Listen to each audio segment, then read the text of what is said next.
It's time for Lefties Losing It. You know, I suspect the White House, or at least its social media team, may be watching the Rita Panahi show. We did a little segment featuring Christmas decorations under the Biden White House compared to Melania's work this year. And what do you know? The White House has just released this very droll before and after video.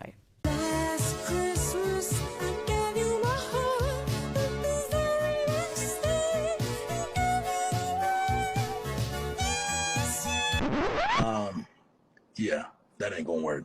I mean, where the fuck should I really even start? I got hoes that I'm keeping in the dark. It's becoming increasingly difficult to separate reality from parody when it comes to Lefties Losing It.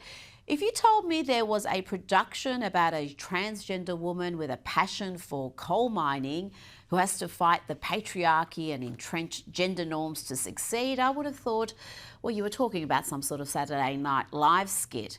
But it's real and it's on Netflix. This is The Queen of Coal.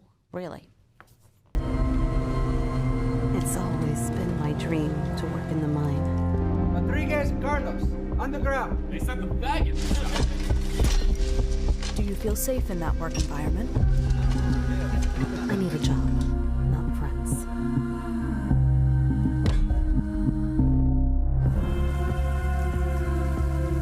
To them, I'm just another guy.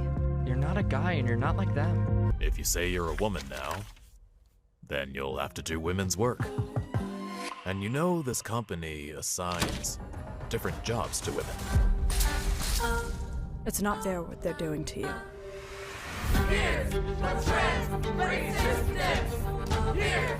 No one can take away what you've earned, Carly. You earned it. It's yours. I'm a miner, Violet. A miner. Look, I'm just thrilled that we have Netflix celebrating fossil fuels, the mining industry that keeps the lights on. Bravo, though I do suspect there'll be some global warming narratives pushed in that production. Time to check in on the awful phenomenon that's affluent white female lefties who are at the forefront of just about every terrible idea in America and throughout the West at the moment. And not only are they, as a group, comically clueless, but their race obsessions make them utterly insufferable as well. I'm going to be honest, I don't feel good about being white every day for a lot of reasons. Because it's a point of privilege that I get to move through the world in a way that so many of my other colleagues and friends and family members of the community don't get the privilege to do. And I'm just a female, but just a woman, just a white woman. If I was a white man, I would be functioning from a point of an even greater privilege. That's Democrat Sarah Stalker from the great state of Kentucky, and she's not satisfied with feeling bad about being white herself. She wants your kids to feel the same way. This is just gross. When kids have a moment to reflect about how the color of their skin does and does not allow them to move through the world, running to them and trying to stifle that and trying to say you shouldn't feel bad, so we don't want to ever expose you to something that is going to make you have to pause and have maybe some internal feelings. It's a missed opportunity for some really good dialogue.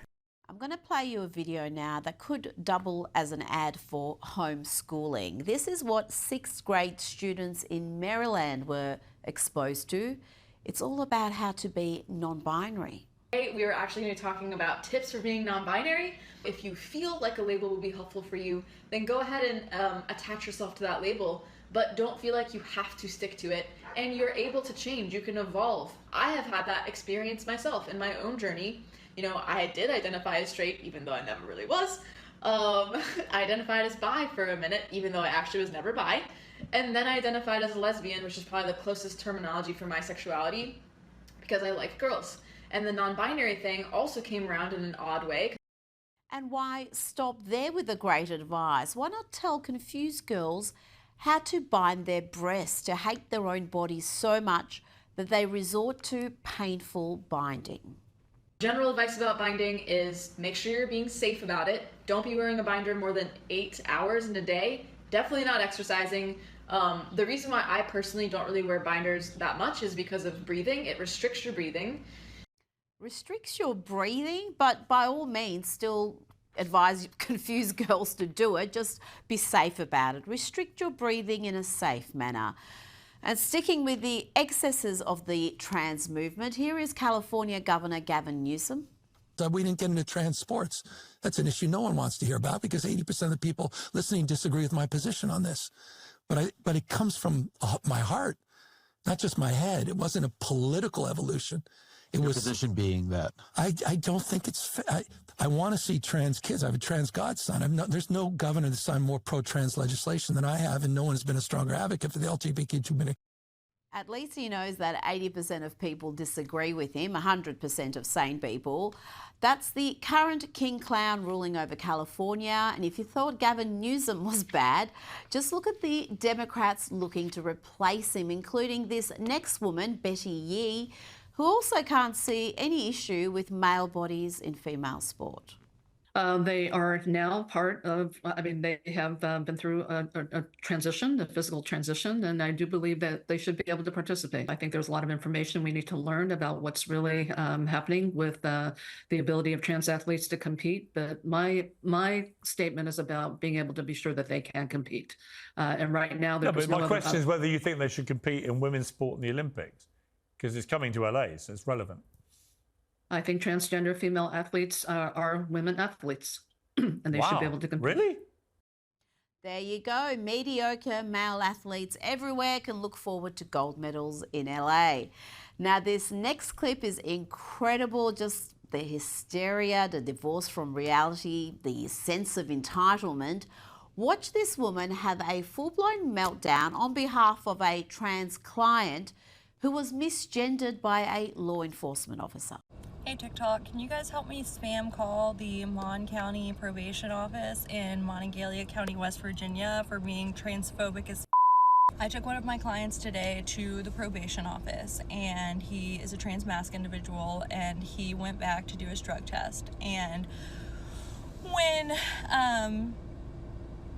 he was back there, the front desk lady came out and said, she'll be right out. And I politely said, you know, he goes by he, him pronouns. And she looks at me and she says, she has a vagina, so she's a girl. And I was just like stunned.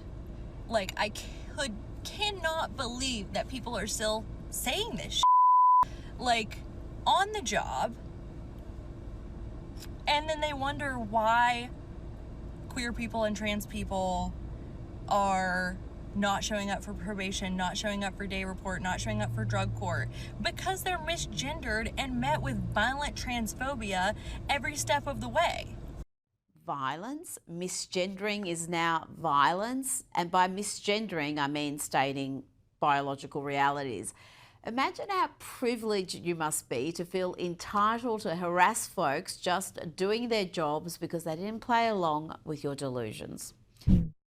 Joining me now is documentary filmmaker and commentator Ami Horowitz. Ami, there's plenty of drama around the sale of Warner Brothers Discovery. Paramount has made a hostile bid to acquire Warner Brothers, and that's set up a furious bidding war with Netflix for the media giant. And now Donald Trump has had his say. He's very interested in what happens to CNN. I just think that the people that have run CNN into the ground, by the way, nobody watches, very few people watch. I don't think they should be entrusted with running CNN any longer. So I think any deal should be guaranteed and certain that CNN is part of it, or sold separately. Ami, what's your take on that? Yeah, there's a lot. Look, Hollywood and the news media is changing. Obviously, you know this, I know this, dramatically. This is a massive deal, both in terms of the direction of Hollywood going forward and direction and control of the media, particularly news as well, right? Warner Brothers owns CNN. It owns a tremendous amount of cable channels, one of the largest, if not the largest, studio in Hollywood. And there's a lot of consolidation going on. Netflix came out of nowhere to make this bid. It was crazy. People were shocked by it. And then, of course, you had David Ellison and Skydance, who just consumed Paramount, coming in and going for a bid for Warner Brothers. So look, first of all, let's start with winners and losers. So for losers, yeah, one of the major losers on this thing is going to be Hollywood executives and the Hollywood elitist left, who will lose a lot of jobs, right? They're talking about $6 billion of synergy. What does synergy mean? It means people are going to be out of work. I don't think that's such a bad thing, considering they are so aligned against the Republicans and Trump. Winner, man, it looks like Barry Weiss might be cleaning up again. Barry Weiss, of course, the center, very center, Free Press founder, former New York Times op-ed writer. She was brought in to be the CEO of CBS News, which was a massive win, and not for conservatives, but for truth in the news, right? Simply not something that's non-biased is good for us, and that's what she is. She's not a conservative. She's not a liberal. She calls it, she sees it. Well, she may be knocking the door, being in charge of CNN as well. I think that'd be great for freedom in media, right? I think that also we have to take a look at the money that's being involved in this thing, right? You have Netflix. Look, by the way, it's also great for consumers because Netflix and Amazon control 20% of all streaming views. And as we know, streaming is where everything is moved to, if not has already moved to, it's only moving all of it to. Now I think between the combined Paramount and Warner Brothers, you're going to see more streaming competition happen. So, and look, the money being spent between those behemoths, Prime Video / Amazon and Sarandos and Netflix, they gave over $10 million to Kamala Harris. So again, I think anything that stems that power, that Hollywood liberal power, I think is a good thing. In terms of what we should be worrying about, look, I don't like that Trump is, putting his finger on the scale. I don't think that's helpful to a deal like this. I don't think he needs to talk about CNN. We all know the issues there. And the other worrying thing slightly is there's a lot of Gulf money involved with David Ellison and Skydance. Particularly, there's $6 billion coming from the Qataris. I never loved that. So look, that's where I stand on this thing. Overall, as far as I go, yeah, I'm on Team David Ellison. I'm on Team Paramount, Team Skydance. I definitely am not rooting for Netflix on this thing.